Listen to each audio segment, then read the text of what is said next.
প্রয়াত রামকৃষ্ণ মঠ মিশনের অধ্যক্ষ স্বামী আত্মস্থানন্দ আজ বেলুর মঠে শেষকৃত্য। গান স্যালুটে শেষ শ্রদ্ধা জানাবে রাজ্য সরকার।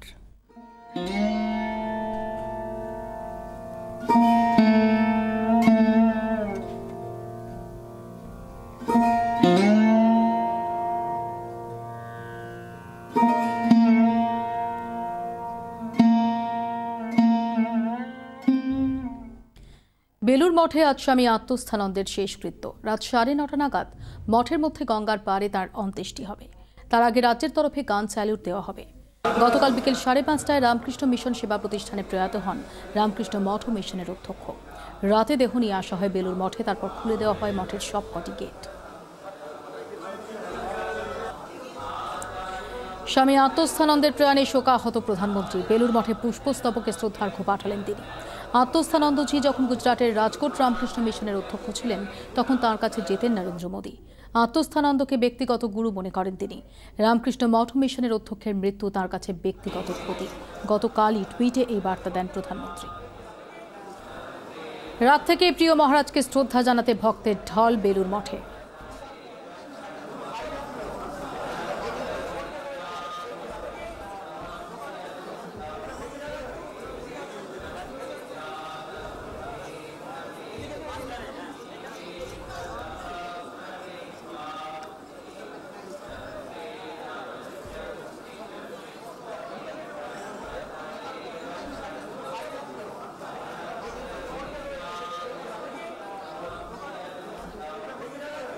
আমরা সরাসরি চলে যাব বেলুর মঠে। আমাদের সঙ্গে সেখান থেকে রয়েছেন শ্রাবন্তী সাহা। শ্রাবন্তী, স্বামী আত্মস্থানন্দজির পার্থিব দেহ শায়িত রয়েছে বেলুর মঠে। কিছুক্ষণ পরে অন্ত্যেষ্টির কাজ শুরু হবে।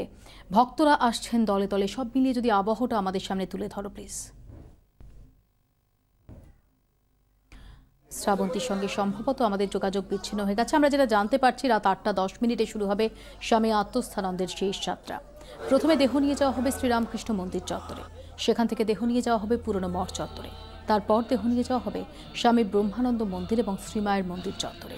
এরপর গঙ্গার ঘাটে স্নানাদি উপাচার শেষ হবে। তারপর ফের দেহ নিয়ে যাওয়া হবে শ্রীমায়ের মন্দিরে, সেখান থেকে স্বামী বিবেকানন্দের মন্দিরে শেষ দর্শন। এরপর দেহ নিয়ে যাওয়া হবে স্বামী আত্মস্থানন্দের বাসভবনে। রাত 9:45 নাগাদ শুরু হবে অন্ত্যেষ্টি।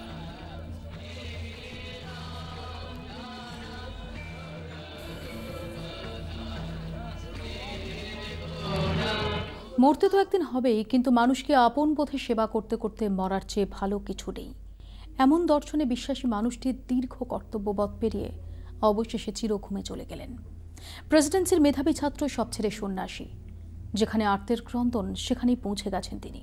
ত্যাগব্রতের অনির্বাণ দীপশিখা স্বামী আত্মস্থানন্দ।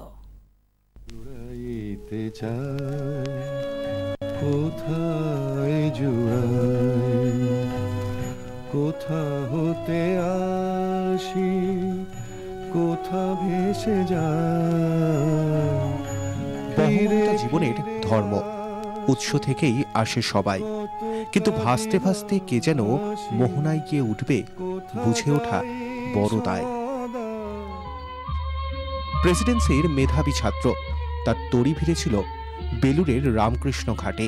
তারপর জীবন জুড়ে শুধু একটাই শব্দ, সেবা আর সেবা। 1911 সালের 10ই মে জন্ম। 98 বছরের জীবনদীপ নিভল রবিবার। অবিভক্ত বাংলায় ঢাকার কাছে সবজপুরে জন্ম। 1938 সালে শ্রীরামকৃষ্ণের সন্ন্যাসী শিষ্য বিজ্ঞানানন্দের কাছে দীক্ষা নেন আত্মস্থানন্দ।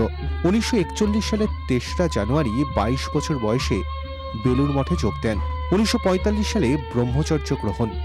1949 সালে সন্ন্যাস গ্রহণ। নতুন নাম হয় স্বামী আত্মস্থানন্দ। 2007 সালের 3রা ডিসেম্বর রামকৃষ্ণ মঠ ও মিশনের 15তম প্রেসিডেন্ট হিসেবে দায়িত্ব গ্রহণ করেন। স্বামী বিবেকানন্দের আদর্শে উদ্বুদ্ধ, আত্মশ্রাদ্ধ সম্পন্ন করে সন্ন্যাসীর ব্রত নিয়েছিলেন। দীর্ঘ কর্মজীবনে মানুষের উপকারকেই শিবসেবা বলে মনে করতেন স্বামী আত্মস্থানন্দ। রাঁচিতে টিবি রোগীদের স্বাস্থ্যোদ্ধার কেন্দ্রে নিরলসভাবে খেটে গিয়েছেন। 1958 সালে রেঙ্গুন সেবাশ্রমে দায়িত্ব নিয়ে যান। তার তত্ত্বাবধানে অচিরেই বর্মার সেরা হাসপাতাল হয়ে ওঠে রেঙ্গুন সেবাশ্রম। দেশে বিদেশে রামকৃষ্ণ ভাবাদর্শ প্রচার করেছেন। মায়ের কথা স্বামীজির বাণী, বেদান্তের আদর্শ অন্তস্থ করেছিলেন তিনি। তার শিক্ষা ও কাজেও ছিল সেই আদর্শের প্রতিফলন। অপারেশনের পর যখন আমি গুরুদেবকে দর্শন করতে গিয়েছিলাম, গুরুদেব খালি বললেন যে আমার ওই জামার ফাঁক দিয়ে ব্যান্ডেজ, মানে এটা দেখা যাচ্ছিল চেস্ট জ্যাকেটটা। উনি বললেন ওটা কী বেঁধেছো? আমি বললাম যে এটা চেস্ট জ্যাকেট, আমার বাইপাস সার্জারি হয়েছে। উনি বললেন তো তুমি তো একদম ছেলে মানুষ, তোমাকে নিচু হয়ে প্রণাম করতে হবে না, তুমি দাঁড়িয়ে থাকো। সুবক্তা, পণ্ডিত, বহুমুখী জ্ঞানের মানুষটির প্রয়াণ নিঃসন্দেহে নক্ষত্র পতন। যিনি বলতেন মরতে তো একদিন হবেই, কিন্তু মানুষকে আপন বোধে সেবা করতে করতে মরার চেয়ে ভালো কিছুই নেই। ব্যুরো রিপোর্ট, 24 ঘন্টা। কাজই ছিল সর্বত্যাগীর সাধনা। সেই পথেই তিনি উদ্বুদ্ধ করতেন তরুণ সন্ন্যাসীদের। স্বাধীনতার পরেই গেরুয়া বসন পরে দেশের কাজে ঝাঁপিয়ে পড়েন স্বামী আত্মস্থানন্দ। আমরণ সেই কাজই করে গেছেন তিনি। রামকৃষ্ণ আন্দোলন মূর্ত হয়েছে রামকৃষ্ণ মিশন এবং মঠের মধ্যে দিয়ে। সেই আন্দোলনকেই নতুন এক দিশা দেখিয়েছিলেন স্বামী আত্মস্থানন্দ। সর্বত্যাগীর উপস্থিতি এবং কথা মানুষকে প্রবল অনুপ্রেরণা দিত। তার তৃপ্ত কণ্ঠস্বর কিভাবে সরাসরি শ্রোতার হৃদয়কে উদ্বেলিত করত তা আজ কিংবদন্তি। ভগবানের কথা, ভগবানের কাজ, এই সমস্ত নিয়ে আমরা কথা বলবো, শুনবো এবং পরে তা নিয়ে ধ্যান করব, চিন্তা করব এবং কি করে আমরা সেই ভগবানের পথে গিয়ে পৌঁছতে পারি সেই বিষয়ে যতটা পারি প্রাণপণ চেষ্টা করব। স্বামী বিবেকানন্দের মতো তিনিও প্রয়োজনে কঠোর তিরস্কার করতেন, কিন্তু সেই তিরস্কারের পরেই মিলত তার স্নেহময় স্পর্শ। এক কথায় কাজের মধ্যেই নিরলস ছিলেন তিনি। কর্মই ছিল তার প্রেরণা, কর্মই ছিল তার সাধনা। যে তিনি যে আদর্শের ধারক বাহক, সেই আদর্শ বলে যে ব্যক্তি চলে যায়, ব্যক্তি আসে, কিন্তু যে ব্যক্তি আসেন তিনি আগের ব্যক্তির যে লেগাসি বা যে উত্তরাধিকার সেটাকে বহন করে নিয়ে চলেন। ফলে আত্মস্থানন্দ মহারাজ আজকে যদি ভাবি যে নেপথ্য থেকে তিনি আপনার আমার কথোপকথন শুনতে পাচ্ছেন, তাহলে আমরা অবশ্যই ভাবতে চাইবো তার যে মানসিকতা, যে মাইন্ডসেট ছিল, সেখান থেকে তিনি ভাববেন যে আজকের যে সন্ন্যাসী, আজকের যে যুবা ত্যাগব্রতী, তিনি ওই ধারাকে বহন করে নিয়ে চলবেন। এইটাই তিনি নেপথ্য থেকে চাইবেন। এটা আমাদের খুব বেশি করে ভাবতে ইচ্ছে করে। 1949 সাল সন্ন্যাস জীবন নিয়ে মানব সেবায় ঝাঁপিয়ে পড়লেন স্বামী আত্মস্থানন্দ। 1952 সালে রাঁচিতে টিবি স্বাস্থ্য নিবাস শাখার সহকারী সচিব হিসাবে যোগদান করেন। 1958 সালে মায়ানমারে ইয়াঙ্গনের সেবাশ্রমের সেক্রেটারির দায়িত্ব নেন তিনি। সন্ন্যাসীর নিরলস পরিশ্রমে সেবাশ্রম কয়েকদিনের মধ্যেই হয়ে উঠেছিল উৎকৃষ্ট মানের হাসপাতাল। 1965 সালে ভারতে ফিরে আসেন স্বামী আত্মস্থানন্দ।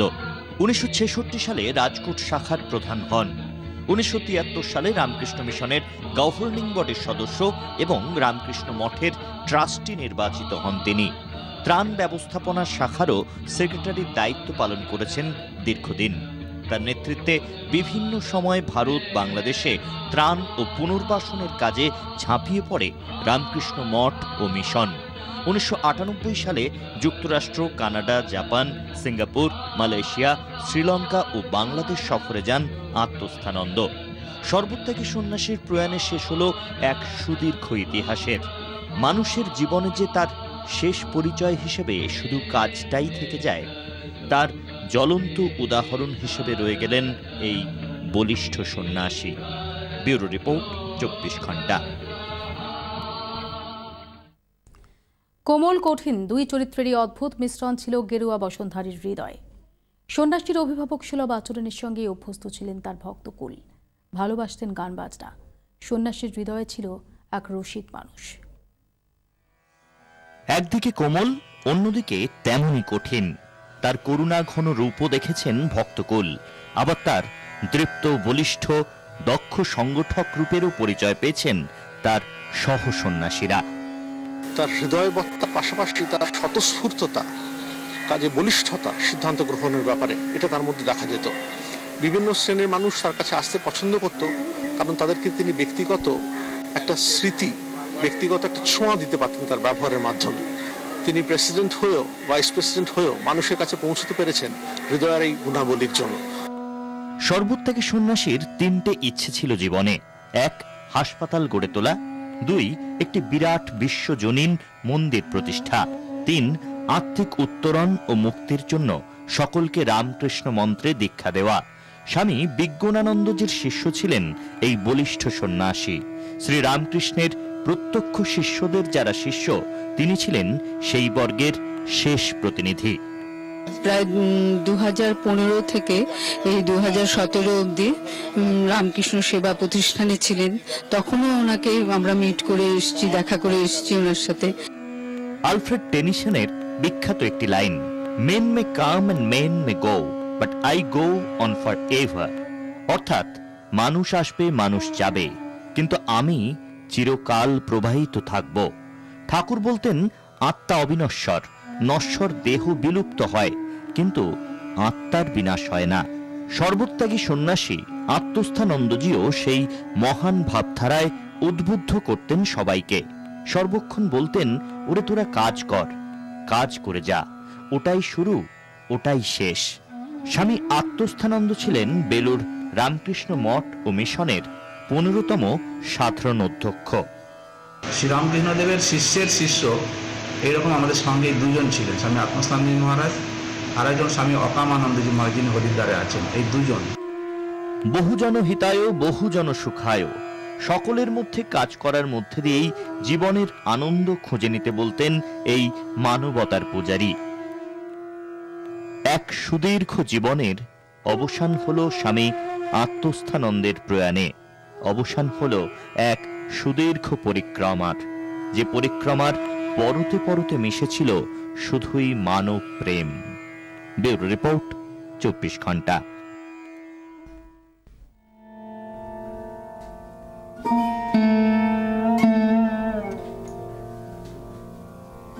Mm-hmm.